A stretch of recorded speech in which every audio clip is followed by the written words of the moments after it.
জাতীয় নাগরিক কমিটি ও বৈষম্য বিরোধী ছাত্র আন্দোলনের উদ্যোগে ২৮ ফেব্রুয়ারি শুক্রবার আত্মপ্রকাশ করতে যাওয়া নতুন রাজনৈতিক দলের নাম জাতীয় নাগরিক পার্টি এনসিপি। তরুণদের রাজনৈতিক দলটির আহ্বায়ক পদে মোহাম্মদ নাহিদ ইসলাম ও সদস্য সচিব পদে আক্তার হোসেনের নাম চূড়ান্ত হয়েছে।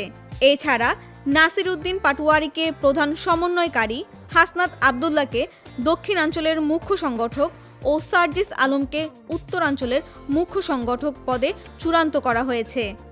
২৭ ফেব্রুয়ারি বৃহস্পতিবার দুপুর থেকে বিকেল পর্যন্ত রাজধানীর বাংলা মোটরে জাতীয় নাগরিক কমিটির কেন্দ্রীয় কার্যালয়ে জাতীয় নাগরিক কমিটি ও বৈষম্য বিরোধী ছাত্র আন্দোলনের যৌথ বৈঠক হয়। সেখানে এসব সিদ্ধান্ত হয়।